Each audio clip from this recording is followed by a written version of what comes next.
Good evening mga kababayan. Sa video na ito, gusto ko lang i-share sa inyo yung proper na paggamit ng hydrogen magnesium tablet natin, no? And then kung ano yung mga health benefits na makukuha sa kanya. Well, anyway, unahin natin yung mga health benefits na makukuha sa kanya. Kagaya ng sinabi ko sa previous videos natin, maganda ito yung magnesium. Unahin natin yung magnesium. Maganda ito doon sa cardiovascular system natin, yung sa mga puso. Kaya kung may mga problema kayo sa puso, yung madali kayong magpalpitate, tapos nakakaramdam kayo yung parang may dumidiin na tumutusok, medyo sign niya na medyo yung valvula ng daanan ng dugo natin papunta sa ating puso is medyo barado na. And then always remember na yung dugo ng tao, nagsisirculate yan na dapat 3 beses sa loob ng isang araw. Kung hindi makapag-circulate ng 3 beses sa isang araw yan, merong problema. So malaki ang may tutulong nito, matanggal yung mga let's say mga cholesterol dyan sa mga, ayun lang naman ang bumabara, sumasabay sa mga dugo natin. So malaking tulong ito. And then mayroon din tayong kababayan, no, yung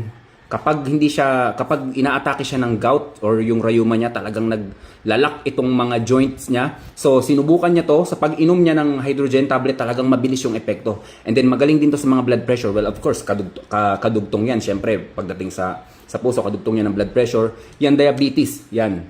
So diabetes, maganda rin to. And then sa mga nerve, yan, mga muscle problem, yun nga, yung mga kapag may mga sakit yung mga joint, usually kasi ang karamdaman talaga ng mga Pilipino is acidic, no? So just to eliminate yung acidic, kaya isa rin ang reason kung bakit natin ginawa to. And then also yung hydrogen na tinatawag natin. So first time ever nagkaroon ng hydrogen tablet sa Pilipinas. Syempre proud tayo doon. So ang hydrogen tablet is nakakatulong ito mag-cleanse ng ating liver. Isipin niyo mga kababayan, meron kang fatty liver. Ito ang liver mo is may fatty liver, may mga taba-taba. So makatutulong ng hydrogen tablet, unti-untiin niya yan. Unti-untiin niyang babakbakin yan, no? Babakbakin niya yung mga taba-taba na yan. Tapos kung ano ang problema diyan sa liver mo, mga liver cirrhosis, kung ano ang problema sa liver mo, makatutulong din ang hydrogen.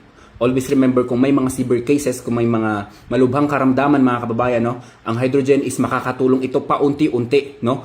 Kung yung mga severe, may mga grabe na yung damage ng liver, ng kidney mo, ng baga mo, uunti-untiin niya yan. Kaya tiyagain nyo ang pag-inom. Pero pagdating naman doon sa nabanggit ko kanina, yung mga hirap na talaga sa sobrang taas ng acidic, saglit lang yan. Isang inuman mo lang, ramdam mo kaagad yan. And then yung mga body pain, yan, mga body pain, maganda rin yan, talagang tanggal yan. And then nakakapagpatagal din to ng resistensya sa may mga kababayan natin may mga asawa. Try nyo din to, ma-extend yung resistensya nyo. So what else? Ano pa ba?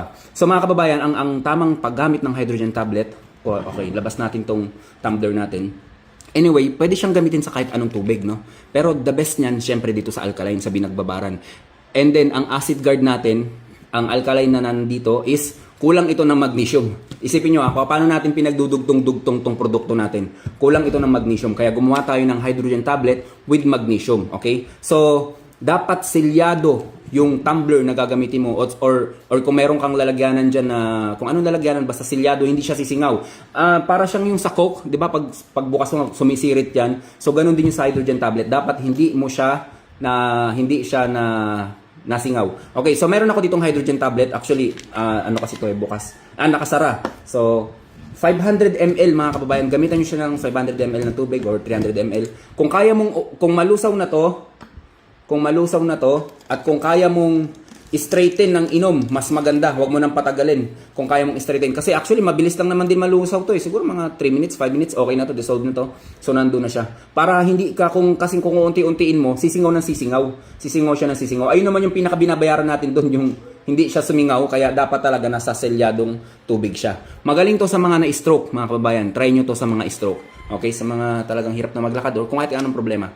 Anyway, gusto ko rin sagutin yung katanungan ng mga kababayan natin, kung doktor daw ba ako? Okay? Kung doktor daw ba ako?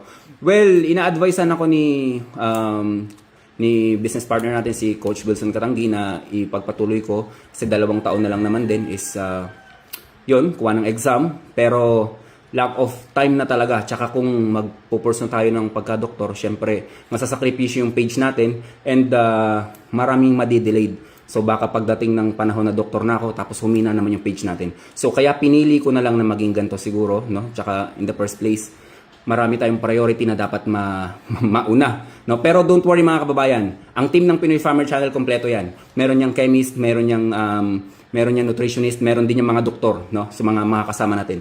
Well, ako kasi isa akong eksperto pagdating sa mga halamang gamot. Lagi ko nga sinasabi, turo mo sa akin yung halaman and then sasabihin ko sa iyo kung anong mga health benefits niyan, kung anong pangalan niyan.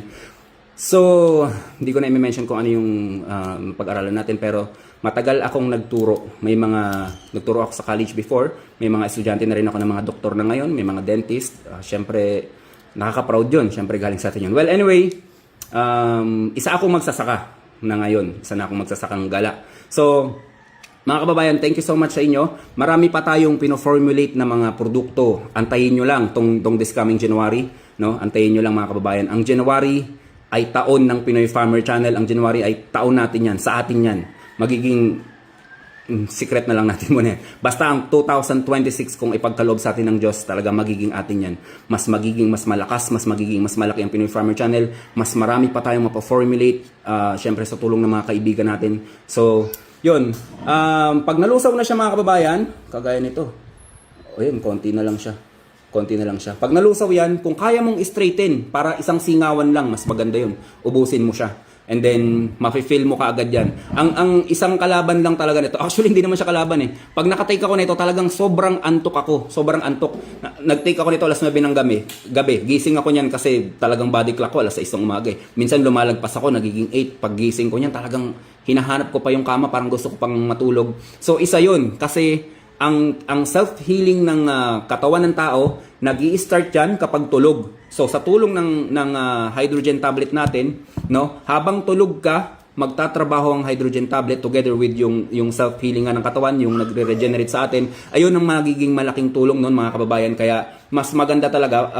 Anytime naman pwede mo siyang inumin, pero kung may trabaho ka, baka makaabala sa'yo, makatulog ka. Siyempre, antukin ka talaga nito. Tapos, mas maganda para sa akin, no, gabi. Siyempre, habang tulog ka, dalawang nagre-regenerate talagang. Antayin nyo lang talaga. Mafe-feel nyo to kaagad. So yun lang mga kababayan. Again, thank you so much sa inyo, yung mga sumuporta sa akin. From the start, yung tinuturo ko pa lang kung paano yung proper way ng paggamit ng mga herbal, which is doon naman talaga tayo nakalinya, no? Tinuro ko sa inyo hanggang sa nakapag-formulate na tayo. Lumabas na talaga itong matindi to. Itong lunas natin, number 1 na to. So, yun. At gagawa pa tayo ng mga mas matitinding makatutulong sa ating kalusugan. Yun lang mga kababayan. Thank you so much. Ako si Chance at ako ang magsasakang gala.